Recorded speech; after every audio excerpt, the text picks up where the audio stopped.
Jadi silakan orang sedih nggak apa-apa, tapi yang menjadi masalah kan orang menolak kesedihannya, Mas.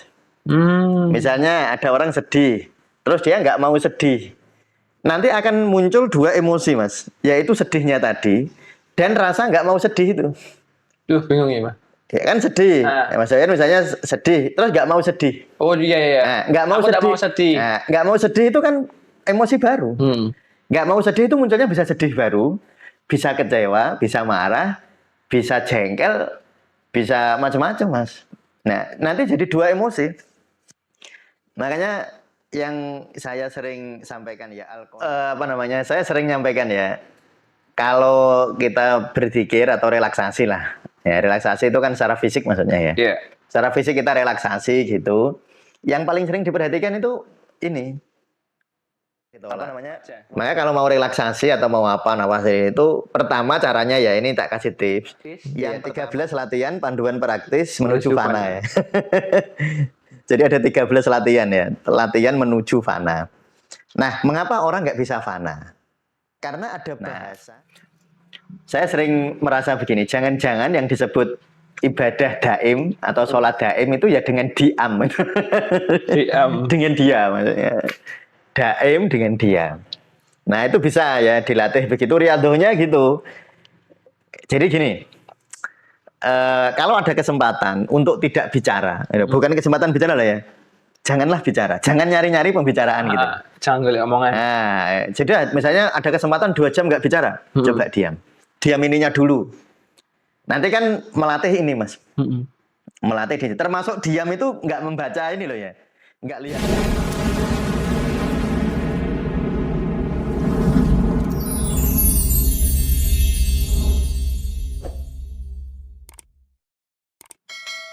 Assalamualaikum warahmatullahi wabarakatuh. Waalaikumsalam warahmatullahi wabarakatuh. Bismillah, alhamdulillah, Allahumma sholli wa sallim ala Sayyidina Muhammad ibni Abdullah. Kita jumpa lagi teman-teman di tanya jawab ya tentang kesufian atau tentang tasawuf di channel Tasawuf Indonesia. Terima kasih, banyak sekali pertanyaan yang telah disampaikan di kolom komentar terutama, dan ada beberapa dari WA yang telah teman-teman sampaikan. Saya mohon maaf jika tidak semua pertanyaan bisa dijawab kali ini, tapi insya Allah jika teman-teman menginginkan betul itu pertanyaan itu perlu dijawab, silahkan diulang, dan agar lebih tegas bisa langsung ke admin ya, di screenshot komentarnya lalu ke admin agar kalau memang itu betul-betul ingin dijawab ya, pertanyaan yang benar-benar urgent lah, nanti bisa disampaikan ke admin Tasawuf Indonesia. Iya, kali ini saya ditemani oleh Mas Jawa. Iya, C3 ya, Jawa Hirul Jawan Jawahari namanya. Yang akan membacakan pertanyaan-pertanyaan dari teman-teman semua. Baik, silakan Mas Jawa, ada pertanyaan apa? Baik, ini Pak, yang pertama dari @Rita Pertiwi 3978. Oh iya. Masya Allah, ini problem saya banget Pak Ustadz. Saya punya rinitis alergi kronis sampai kalau kambuh trakea berasa menyempit dan hipersekresi. Iya. Terutama kambuh kalau saya sedih. Dan kalau saya meditasi, perasaan yang muncul kadang rasa sedih. Mohon bimbingannya Pak, agar saya bisa sembuh, apa yang harus saya riadohi. Iya. Ya, saya bicara tentang pengobatan ya. Karena di situ disebut, dan itu memang penting untuk kita tegaskan di sini Mas Jawair. Saluran pernafasan atau terutama paru ya, organ logam istilahnya, atau paru itu sangat dipengaruhi oleh kesedihan. Maka seperti disampaikan oleh akun Mbak atau Ibu Rita Pertiwi ini memang sejalan dengan itu, dengan konsep dengan konsep pengobatan ya. Maka memang rumusnya begini, kesedihan memperlemah paru, paru membuat orang gampang sedih. Nah, itu kan kayak lingkaran setan ya. Maka lalu kita harus melampauinya sebenarnya. Ya, kita kalau pengobatan itu bisa dimulai dari ini Mas Jawair, bisa melalui sedihnya diobati atau paru-parunya yang diperbaiki. Nah, nanti memperbaiki itu bisa banyak cara. Ini saya spill sedikit tentang herbalnya ya. Nah, problem-problem seperti itu sangat dianjurkan minum madu, tapi madu karet Mas Jawair. Oh, madu karet bedanya apa, Pak? Sama madu biasa? Madu karet itu lebahnya itu terbangnya itu di pohon karet, ya, di apa namanya, di kebun karet maksudnya. Nah itu berarti kan madunya dihasilkan dari itu. Itu sangat bagus untuk memperbaiki apa namanya, pernafasan ya. Dan kalau minum madu itu bagusnya kan dikumur. Dikumur. Dikumur baru ditelan ya. Jangan langsung diminum ya. Misalnya 1 atau 2 sendok diminum tapi dikumur dulu baru baru ditelan ya. Nah, itu kalau dari sisi herbal. Nah, tetapi sebenarnya begini. Secara kesufian ya, kan kesufian itu pintu gerbangnya kan qanaah ya toh? Iya. Nah, jadi qanaah yang diqanaai itu apa yang diterima? Yang diterima ya rasa sakit yang tidak nyaman itu dan rasa kesedihannya. Jadi ketika ada masalah kan muncul sensasi somatik. Ya, sensasi somatik itu mungkin lebih enak kita bilang sensasi somatik ya Mas. Sensasi yang dihasilkan oleh tubuh, oleh somatik. Misalnya tadi hipersekresi. Hipersekresi itu banyak lendir itu loh Mas. Namanya hipersekresi. Kalau orang gampangannya apa Pak? Banyak riak mungkin. Ya banyak riak. Jadi gampang terbentuk gitu riaknya. Banyak dahak mungkin. Ya banyak dahak itu diterima. Nah caranya menerima ya kalau secara biar dipandu oleh nafas ya. Tarik nafas, terima, hembuskan, ikhlas. Loh ini kan tarik nafasnya susah juga. Nah sebisanya. Sebisanya. Yang penting nafasnya disadari Mas Wayan. Yang penting disadari ya. Ya, yang penting itu nafas disadari ya, bukan diatur. Jadi mengatur nafas itu di level fisik iya Mas. Tetapi nanti sebenarnya kalau kita bicara zikir nafas ya Mas Jair ya. Iya. Pada akhirnya nafas itu paling baik adalah disadari. Disadari lalu diikuti irama sesuai dengan kehendak tubuh gitu. Kalau 55 kan diatur, 24 diatur. Apalagi kalau kita belajar kepekaan energi zikir ya, Mas Jair. Iya. Kan saya ada aturan, ada nafas 55, ada nafas 24, ada nafas 26 kan gitu ya. Itu kan kita atur. Tetapi nanti akhirnya harus kita lampaui juga nafas itu. Ya. Dan ini saatnya seperti ibu atau mbak ini yang merasakan ini. Nah, coba ya nafasnya cukup disadari, tidak perlu mengatur. Karena orang-orang rinitis, alergi, apalagi ini rinitis alergi kronis ya. Kan kronis sudah lama. Mungkin kemungkinan besar mengikuti pola nafas yang diatur akan susah Mas. Jadi lebih baik disadari ya sambil menyadari nafas, sambil itu tadi tarik nafas terima, hembuskan nafas ikhlas. Tarik nafas terima, ya Allah saya terima rasa hipersekresi ini, hembuskan nafas ikhlas. Lalu kesedihan. Kesedihan itu kan fenomena fenomena psikologis, bukan fenomena rohani. Jadi silahkan orang sedih nggak apa-apa, tapi yang menjadi masalah kan orang menolak kesedihannya Mas. Misalnya ada orang sedih, terus dia nggak mau sedih. Nanti akan muncul 2 emosi Mas, yaitu sedihnya tadi dan rasa nggak mau sedih itu. Bingung ya Mas. Ya kan sedih, ya, Mas Wayan misalnya sedih, terus nggak mau sedih. Oh iya. Nah, nggak mau sedih. Nah, nggak mau sedih itu kan emosi baru. Nggak mau sedih itu munculnya bisa sedih baru, bisa kecewa, bisa marah, bisa jengkel, bisa macam-macam Mas. Nah, nanti jadi 2 emosi. Makanya yang saya sering sampaikan ya al-qanaatu kanjun la yanfa la tanfa. Jadi qanaah itu adalah tabungan atau kanjun itu ini loh apa namanya? Gudang ya. Gudang yang enggak ada akhirnya. Karena semua ketika diqanaai itu larut Mas. Ya diqanaai diterima. Jadi rasa sedihnya itu diterima. Jadi riadohnya itu kan yang ditanya ini kan agar bisa sembuh apa yang harus saya riadoi. Riadohnya menerima. Ya, menerima. Yang diterima apa? Yang diterima adalah sesuatu yang terasa nyata, bukan menerima sesuatu yang enggak nyata, Mas. Yang enggak nyata itu menerima besok saya kalau begini mau saya terima. Loh enggak. Belum terjadi. Kan belum terjadi. Kan enggak tahu juga malah. Nah, enggak tahu juga. Nah, itu jangan. Bukan yang diterima bukan besok. Misalnya besok kalau enggak sembuh enggak apa-apa. Loh enggak. Loh, kalau besok itu ngapain diterima? Mau nggak ada kok diterima. Yang diterima yang terjadi saat ini. Misalnya ibu ini sedang mendengarkan konten ini ya langsung dirasakan apa lalu terima. Lalu dituntun dengan dengan nafas ya. Karena dituntun dengan nafas itu akan jauh lebih mudah masuk ke alamul batin, Mas. Ya itu saya kira ya untuk pertanyaan pertama, Mas Jawair. Terima kasih. Ya, Ada lagi, Mas? Yang kedua, Ya. saya bacakan dari Sri Kuntayani 2026. Ya. Pak Yai, saya sering ada ketegangan di bola mata. Itu stres apa ya? Ya. Ya tentu ini kemungkinannya kalau kita analisis secara kedokteran ada beberapa kemungkinan ya Mas ya.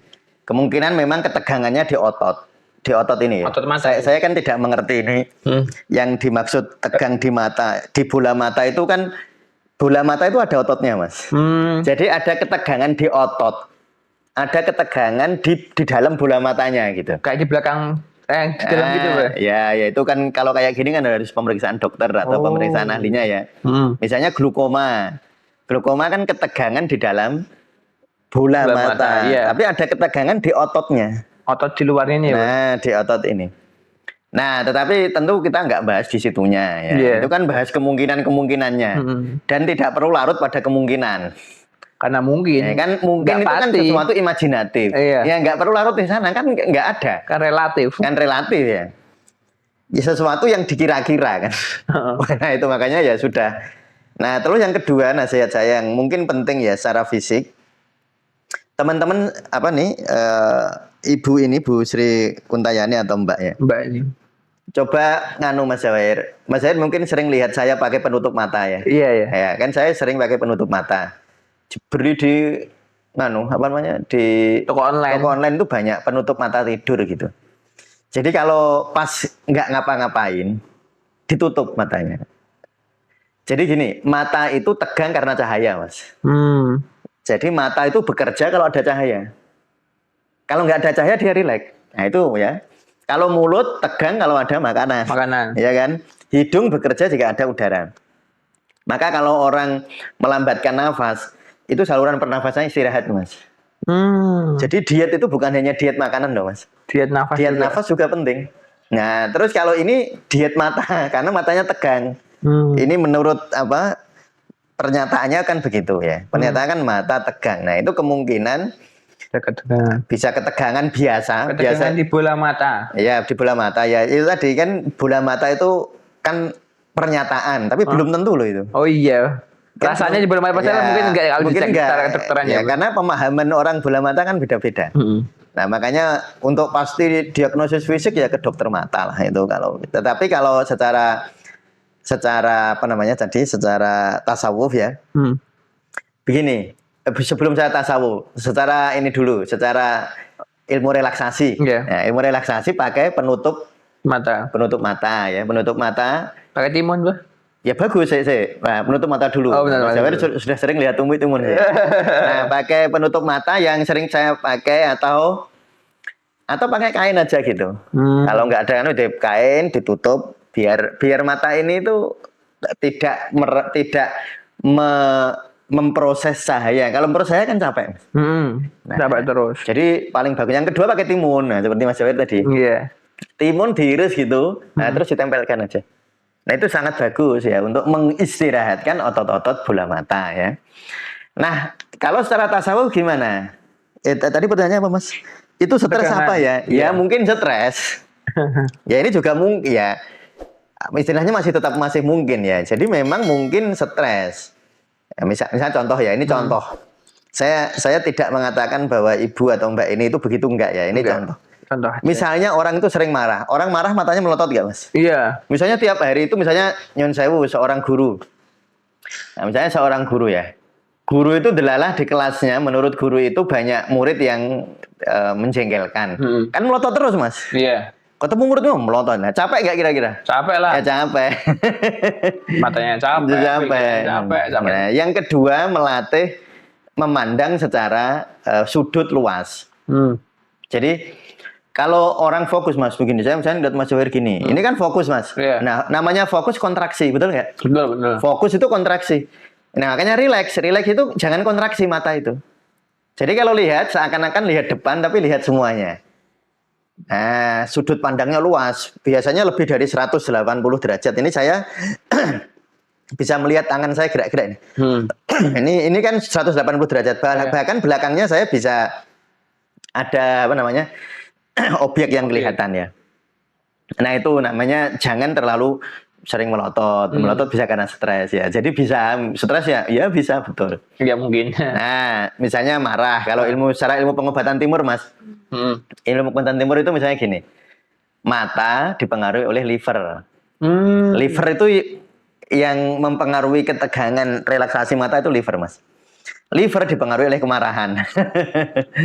Jadi marah bisa menyebabkan mata tegang gitu. Ini analogi apa? Logika pengobatan Timur. Ya dan timur ya. Nah, sekarang kalau saya tasawuf balikin qanaah lagi, Mas. Ya, kalau pertanyaannya apakah itu stres ya bisa iya. Ya, mungkin. Sangat bisa jadi. Gitu. Sangat bisa jadi gitu. Nah, tadi itu. Nah, yang kedua, nah secara tasawuf apa Ibu bisa melakukan zikir nafas. Nah, apalagi kalau zikir nafasnya sambil tadi mas mata ditutup itu. Ya, mata ditutup nanti rileks gitu. Dan di dalam saat zikir nafas, tarik nafas, terima, hembuskan nafas, ikhlas. Yang diterima apa ya? Rasa nggak enak itu. Yang diterima apa? Emosi yang muncul. Kan mata tegang kan mungkin takut kan. Terima, dilepaskan. Apalagi kalau buka Google, mata terasa tegang, itu kan kemungkinannya banyak ya, termasuk tadi yang sudah saya sampaikan. Tapi itu tetap kemungkinan. Bukan kepastian. Bukan kepastian, maka terus diterima, relaksasi, terima, hembuskan nafas, ikhlas. Kalau sambil nafas sangat baik sekali. Saya kira gitu, Mas Yahir, untuk pertanyaan ini. Ya, selanjutnya dari Yuli Sari Putra. Saya kalau relaksasi yang tegang dahi, gimana itu Ustadz? Termasuk stres atau apa? Terima kasih. Ya berarti itu apa namanya? Saya sering nyampaikan ya. Kalau kita berzikir atau relaksasi lah, ya relaksasi itu kan secara fisik maksudnya ya. Yeah. Secara fisik kita relaksasi gitu. Yang paling sering diperhatikan itu ini apa namanya wajah dan bahu. Relakan, nah relaksasi. Karena yang sering tegang itu memang di situ, ya. Nah kalau pertanyaannya termasuk stres atau apa? Yang jelas stres fisik. Nah kalau yang stres daya itu ini ya. Nah itu biasanya orang berusaha relaksasi. Nah, memaksa diri. Relaksasi itu bagus, memaksa relaksasi. Nah, itu ketegangan. Gitu ya. Jadi ini memang paradoksnya, Mas. Pengen rileks tapi kok tadi stres. Ya paradoksnya apa? Relaksasi itu begitu. Kalau kamu memaksa rileks nggak bisa. Karena rileks itu adalah flowing ya Pak? Itu flowing. Ya, mengalir. Flowing itu mengalir. Kalau dipaksa kan nggak ngalir. Dipaksa itu kayak ditolak mas. Dipaksa itu kayak ditolak. Maka kalau mau relaksasi atau mau apa nafas itu, pertama caranya ya ini tak kasih tips. Yang pertama jangan berusaha rileks. Jadi malah unik loh. Saya nggak berusaha rileks. Loh nanti malah rileks. Ya coba aja kalau nggak percaya. Tapi kalau teman-teman saya harus rileks. Wah gitu rileks. Kata-kata harus itu menegangkan otot, Mas. Saya harus rileks. Harus rileks itu menegangkan otot. Jadi orang itu kalau harus itu menegangkan otot. Nah, itu kan apa ya kalau orang Jawa itu nyebutnya ini loh, apa namanya? Ora usah nganu. Kayak jangan nututi bayang-bayang, capek. Ya gitu ya. Jadi kalau pas relaksasi nggak usah berusaha rileks. Terus yang kedua tipsnya relaksasikan dahi. Nah kalau teman-teman bingung relaksasi gimana, coba berkaca. Ya berkaca terus lihat dahinya. Ya lalu rilekskan. Nah nanti kalau rileks, kalau saya nggak rileks itu kayak gitu ya, ya kan kelihatan. Kalau kita rileks ternyata begitu. Jadi rileks itu tidak. Maknanya relaksasi itu sebenarnya paling bagus itu gini mas, tidak tegang, itu paling bagus daripada rileks lah. Nah rileks lah itu kadang-kadang kan terus menimbulkan pengen rileks, jadi fokus tambah tegang. Nanti malah jadi fokus. Maka paling bagus sebenarnya bukan tapi hilangkan ketegangan. Nah itu paling bagus. Jadi menghilangkan ketegangan. Nggak usah kepengen rileks. Padahal tidak tegang itu rileks, tapi kata-kata itu sering begitu loh. Makanya kalau Mas Jawahir misalnya mengafirmasi gitu ya, mengafirmasi pasien gitu, silahkan kurangi ketegangan di dahi. silahkan kurangi ketegangan di wajah. Silahkan kayak ketegangan gitu, jangan silahkan rileks. Itu boleh loh ya. Boleh, tapi orang mikir. Nah, tapi nanti orang itu berusaha rileks gitu. Aku udah berusaha mas, gak bisa. Nah, malah ya, kalau berusaha kan gitu kan. Malah tegang. Wajahmu kan malah berkerut-kerut kan. Merengut kan. Nah, itu ya. Jadi itu caranya ya. Nah, apakah itu stresnya asalnya dari mana? Itu bahasan yang lebih dalam ya. Iya kan? Ini stresnya dari mana? Nah, itu bahasan yang lebih dalam, dan kalau di tasawuf nggak harus tahu sih mas. Memang bedanya begini ya, kalau hipnoterapis, kalau kita belajar hipnoterapis kan berusaha regresi kan mas. Iya, regresi. Kan regresi ingin tahu stresnya ada di mana, di tahun apa, di masa apa, apakah masa 10 tahun yang lalu atau bahkan kadang-kadang dicari waktu dalam kandungan kan. Nah, itu kadang-kadang begitu. Tapi kalau di dalam tasawuf tidak harus pakai cara itu. Tidak harus itu tidak nyalain loh. Yang penting rasanya apa muncul diterima, qanaah. Karena al-qanaatu kanjun lah, la tanfa gitu. Ya gitu Mas Air. Ini bahas terakhir dari pertanyaan biasanya nih dari Didin. Oh mas, ini Pak Didin ya. U4Q. Ya kalau sering nanya gitu sering muncul di. Iya. Assalamualaikum Ustadz. Waalaikumsalam warahmatullahi wabarakatuh. Apa bisa mengaksesnya dengan riyadhah diam? Kalau seperti air keruh di telaga apa? Ya teruskan. Di telaga artinya tunggu air telaga itu bening sampai kelihatan dasar pantulan pohon di sekitarnya. Mohon kalau ada caranya bagaimana untuk diam. Terima kasih. Ini mengomentari apa ya? Sebentar, ini dari ya, kita nggak tahu mengomentari podcast yang mana ya. Ya baik, tapi saya akan mencoba untuk menjawabnya. Ya, gini. Yang coba ya teman-teman coba. Ini latihan mas, latihan. Saya kebetulan sedang nulis buku mas Jawahir. Tadi yang Mas Jawahir tak suruh buat covernya itu loh. Nah, itu kan buku apa judulnya nih mas? Panduan praktis. Iya, 13 latihan panduan praktis menuju fana ya. Jadi ada 13 latihan ya, latihan menuju fana. Nah, mengapa orang nggak bisa fana? Karena ada bahasa yang melintas di benaknya, lalu dia mengidentifikasi dia bahasa itu, mas. Jadi gini, kalau Mas Jawahir, coba Mas Jawahir kalau ini teman-teman bisa ya, 10 detik aja, 10 detik. Coba perhatikan lintasan-lintasan yang ada di benak. Nah, di benak jenengan coba. Nah, muncul ya. Nah, kan muncul ada kata-kata. Nah, kata-kata itu harus diperhatikan, diterima. Kata-katanya diterima. Jangan dibiarkan dia yang apa namanya istilahnya. Dia menjadi ini mas. Jangan biarkan dia menjadi apa kalau orang drama itu tokoh tunggal, tokoh utamanya. Oh iya, jangan biarkan dia jadi tokoh utama. Mencegah pikiran menjadi tokoh utama caranya apa? Caranya disadari, mas. Oh, aku kayak mikir gitu. Jadi jangan dilawan. Kalau dilawan aku nggak mau mikir, malah mikir. Nanti biasanya tegang kan di sini. Di dahi malah tegang karena dia nggak mau tadi. Nggak mau mikir, jadi diamlah. Ada tata caranya mas ya. Dulu kalau saya di pesantren saya itu pernah ya sama abah itu disuruh puasa ngomong. Ya itu jangan dilihat dengan kacamata syariat formal loh ya. Itu syariat itu bukan syariat, itu riyadhah. Riyadhah kayak olahraga itu loh. Itu latihan. Nah, latihan. Jadi jangan dicari syariatnya. Ini riyadhah. Mana kitabnya? Oh, namanya latihan. Nah, dia disuruh jajal kamu nggak bicara selama seminggu. Nah, itu mas, itu latihan. Kalau memungkinkan boleh dilakukan, tapi jangan diniati itu syariat lah ya. Diniati latihan. Jangan diniati ibadah formal ya itu. Nek diniati ibadah betul, berarti saya berniat ibadah melatihan. Ibadahnya di latihannya, bukan dibentuk itunya. Ya, dibentuk namanya latihannya. Nah, saya sering merasa begini, jangan-jangan yang disebut ibadah daim atau sholat daim itu ya dengan diam. Dengan diam maksudnya. Daim dengan diam. Nah, itu bisa ya dilatih begitu, riyadhahnya gitu. Jadi gini, kalau ada kesempatan untuk tidak bicara, bukan kesempatan bicara lah ya, janganlah bicara, jangan nyari-nyari pembicaraan gitu. Jangan golek omongan. Nah, jadi misalnya ada kesempatan 2 jam nggak bicara, coba diam.